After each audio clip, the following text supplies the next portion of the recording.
दादा ईडीला घाबरतात का, दादा ईडीला घाबरतात का, म्हणून आम्हाला हे सांगावं लागलं, आमच्या जनतेला सांगावं लागलं की आम्ही ईडीला घाबरत नाही. पवारसाहेब येतात ते हा माढा आणि सोलापूर ह्या 2 मतदारसंघाच्या आखणी करण्यासाठी, नियोजन करण्यासाठी आणि आमच्या ह्या मतदारसंघातील जे प्रमुख कार्यकर्ते आहेत राष्ट्रवादीचे किंवा दादांना म्हणणारे त्यांचे सगळ्यांना इथे बोलवणार आहोत. उदाहरणार्थ आपण नारायण आबा असतील, सांगोल्याचे देशमुख बंधू असतील, त्याचप्रमाणे फलटणचे नाईक निंबाळकर साहेब असतील, ह्या सर्वांना इथं बोलवलं आहे आणि ह्या निवडणुकीमध्ये आपण काय करायचं, कसं करायचं ह्याचं नियोजन होणार आहे.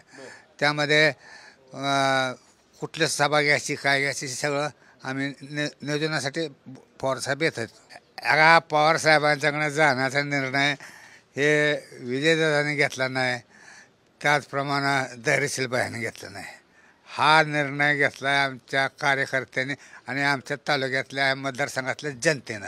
त्यांनी सांगितलं की आपल्याला अपक्ष उभं राहून चालणार नाही, आपण पवारसाहेबांच्या तुतारीच हाती घेतले पाहिजेत.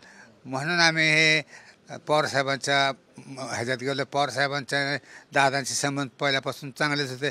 जरी विरोधी पक्षात असलो तरी दादा आणि पवारसाहेबांचे संबंध घरगुतीच होते. आणि निश्चितपणे मी सुरुवातीला सांगितलं की सोलापूर, माढा, बारामती ह्या मतदारसंघामध्ये राष्ट्रवादीचे पवारसाहेबाचे आणि काँग्रेसचे उमेदवार निवडून येणार. त्यामुळं ते भाजपचं नुकसान होणार होतं. हे 3 मतदारसंघ म्हणजे बारामती सोडला तर हे 2 मतदारसंघ हे भाजपचे कट्टर होते. त्यामध्ये मागच्या निवडणुकीमध्ये निंबाळकर साहेब सर्वाधिक मतदेखील निवडून आले आणि यावर्षी त्यांना ते मतदारसंघ गमावं लागणार आहे. काय म्हणजे का आम्हाला ते आमचे मतदार आहे, कार्यकर्ते, ह्या कार्यकर्त्याच्या मनामध्ये आम्ही 15-20 दिवस लांब लांबचा प्रयत्न आहे. त्यावेळेस कार्यकर्ते म्हणत होते की दादा ईडीला घाबरतात का, दादा ईडीला घाबरतात का, म्हणून आम्हाला हे सांगावं लागलं, आमच्या जनतेला सांगावं लागलं की आम्ही ईडीला घाबरत नाही. आमच्या कार्यकर्त्यांना सांगावं लागलं आम्ही ईडीला घाबरत नाही. आम्ही त्याच्यामुळं जास्त करून आम्ही ह्या राष्ट्रमध्ये प्रवेश केला.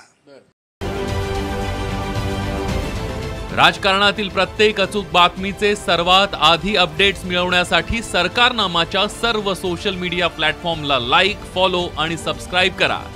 तसंच सर्व नोटिफिकेशनसाठी बेल आयकॉन प्रेस करायला विसरू नका.